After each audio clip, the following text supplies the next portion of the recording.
देखिए, हम सब यही सोचते आए हैं, है ना, कि इस धरती पर हम ही अकेली एडवांस सिविलाइजेशन है। लेकिन जरा एक मिनट रुककर सोचिए, क्या हो अगर ये सच ना हो?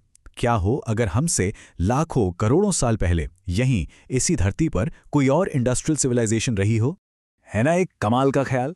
मतलब हम तो एडवांस लाइफ को कहाँ कहाँ नहीं ढूंढ रहे, आउटर स्पेस में, दूसरे ग्रहों पर। लेकिन क्या हो अगर उसके सुराग कहीं और नहीं बल्कि हमारे पैरों के ठीक नीचे ही दबे हों। और बस यही सवाल हमें एक बहुत ही मजेदार थॉट एक्सपेरिमेंट की तरफ ले जाता है। तो इसी आइडिया को कहते हैं द सिल्यूरियन हाइपोथेसिस। ये असल में 2019 में दो वैज्ञानिकों, गैविन श्मिड और एडम फ्रैंक का एक थॉट एक्सपेरिमेंट था। उनका पॉइंट ये था कि हम अक्सर ये मानकर चलते हैं कि भाई हम ही पहले हैं, हम ही इकलौते हैं।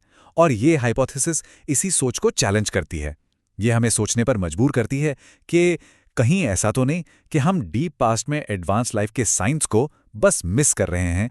अच्छा, इस हाइपोथेसिस को और अच्छे से समझने के लिए ना, चलिए 1 मिनट के लिए खुद के बारे में सोचते हैं। तो अगर आज अचानक हमारी पूरी सिविलाइजेशन गायब हो जाए तो फ्यूचर में इसका क्या सबूत बचेगा? और इसका जवाब शायद वो नहीं है जो हमारे दिमाग में आता है। चलिए इमेजिन करते हैं कि इंसान खत्म हो गए, गॉन। ज्यादातर लोग यही सोचेंगे कि अरे, हमारे इतने बड़े बड़े शहर हैं, इतना सारा प्लास्टिक वेस्ट है, ये तो हमेशा रहेगा सबूत के तौर पर। पर क्या ये वाकई सच है? देखिए, मजे की बात यह है कि हमारी पॉपुलेशन 8 बिलियन से ज्यादा है, फिर भी हमने अर्थ की टोटल लैंड सरफेस का सिर्फ 14.6% हिस्सा ही बदला है। मतलब रशिया के साइज से बस थोड़ा ही ज्यादा है। प्लैनेट का ज्यादातर हिस्सा तो अनटच्ड है। अब सोचिए मिलियंस ऑफ ईयर्स के स्केल पर हमारी हड्डियां, हमारे शहर, हमारी टेक्नोलॉजी, सब कुछ चट्टानों के बीच कंप्रेस होकर बस कुछ सेंटीमीटर मोटी लेयर बन के रह जाएगा। और फ्यूचर की कोई भी सिविलाइजेशन अगर आती है तो उसके लिए इस लेयर को ढूंढ पाना नेक्स्ट टू इम्पॉसिबल होगा। और वैसे भी हमारा जो इंडस्ट्रियल एज है वो तो सिर्फ 300 साल पुराना है।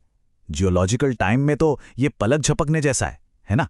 तो सवाल ये है कि अगर हमारे शहर, हमारी हड्डियां, कुछ नहीं बचेगा तो फिर बचेगा क्या? बचेंगे इनडायरेक्ट क्लूज। मतलब अगर डायरेक्ट एविडेंस नहीं मिलेगा तो हमें इनडायरेक्ट सबूतों की तलाश करनी होगी। वो केमिकल ट्रेसेस जो एक इंडस्ट्रियल सिविलाइजेशन अपने पीछे छोड़ जाती हैं। तो फ्यूचर में जो भी खोज करेगा उसे 4 मेन केमिकल फिंगरप्रिंट्स ढूंढने होंगे। ऐसे निशान जो सिर्फ एक इंडस्ट्रियल सोसाइटी ही छोड़ सकती है। तो पहला फिंगरप्रिंट है कार्बन। देखिए, वॉल्केनोज से जो कार्बन निकलता है वो हैवी होता है, C13। लेकिन जब हम फॉसिल फ्यूल्स जलाते हैं जो कि एंशिएंट लाइफ से बने हैं, तो उससे निकलता है लाइट कार्बन, C12। ऐसा क्यों? क्योंकि लिविंग थिंग्स जो होती है ना, वो लाइट C12 को प्रेफर करती हैं। तो इसका मतलब ये हुआ कि अगर रॉक रिकॉर्ड में C12 अचानक से बढ़ जाए तो ये एक इंडस्ट्रियल सिविलाइजेशन का साइन हो सकता है। दूसरा फिंगरप्रिंट है ओशंस में बने डेड जोन्स। होता क्या है कि फार्मिंग में जो फर्टिलाइजर्स यूज होते हैं उनका नाइट्रोजन बहकर समुद्र में पहुंच जाता है। इससे एल्गी ब्लूम होता है, मतलब शैवाल की बाढ़ आ जाती है जो पानी की सारी ऑक्सीजन खींच लेती है। इसे ही एनॉक्सिया कहते हैं। और ये ऑक्सीजन फ्री जोन्स लाखों सालों तक सेडिमेंट लेयर्स को प्रिजर्व करके रख सकते हैं। और उन्हीं प्रिजर्व्ड लेयर्स के अंदर खोज करने वालों को मिल सकते हैं तीसरे और चौथे फिंगरप्रिंट्स, जैसे कि सिंथेटिक केमिकल्स, CFCs वगैरह, और प्लूटोनियम जैसे रेयर एलिमेंट्स का जमावड़ा। ये चीजें नेचर में ऐसे नहीं मिलती, तो ये साफ साफ एक इंडस्ट्रियल सोसाइटी की तरफ इशारा करेंगी। ठीक है, अभी तक तो ये सब थियोरी है, एक थॉट एक्सपेरिमेंट है।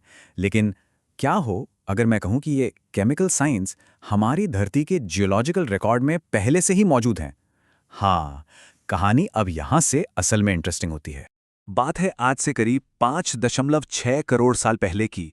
उस वक्त एक घटना हुई थी जिसे कहते हैं पेलियोसीन ईओसीन थर्मल मैक्सिमम या PETM।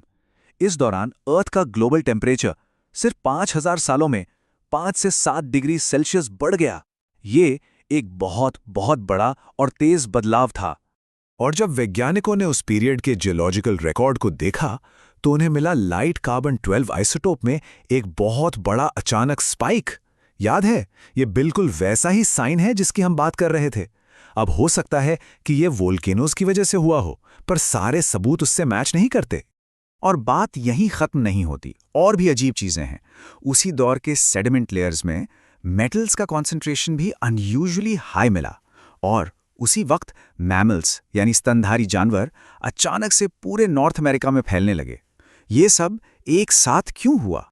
तो क्या ये सब बस एक जियोलॉजिकल कोइंसिडेंस था, एक अजीब इत्तेफाक, या फिर ये किसी ऐसी एंशिएंट इंडस्ट्रियल सिविलाइजेशन का इनडायरेक्ट प्रूफ हो सकता है जो अपने एनवायरनमेंट को बदलने के बाद खत्म हो गई? अब इससे पहले कि हम किसी भी नतीजे पर पहुंचें, एक बात याद रखना बहुत जरूरी है। ये कोई साबित हो चुकी थ्योरी नहीं है, ये एक थॉट एक्सपेरिमेंट है। इस हाइपोथेसिस के को-ऑथर एडम फ्रैंक खुद कहते हैं कि ये एक प्रूवन फैक्ट नहीं है। उनके लिए ये सोचने का एक इंटरेस्टिंग तरीका है, एक ऐसा तरीका जो हमें हमारे पास्ट और इस यूनिवर्स में हमारी जगह के बारे में सवाल पूछने के लिए उकसाता है। और हाँ, इस पर और इन्वेस्टिगेशन होनी चाहिए। और यही बात हमें एक आखिरी सवाल पर लाकर छोड़ देती है। अगर वाकई में डीप पास्ट में कोई इंडस्ट्रियल सिविलाइजेशन आई और चली गई, तो क्या हम कभी भी फॉर श्योर ये जान पाएंगे, या फिर उनके निशान हमेशा के लिए चट्टानों में दबी एक रहस्यमयी फुसफुसाहट बनकर रह जाएंगे? ये एक ऐसा सवाल है जिसके बारे में सोचने की जरूरत है।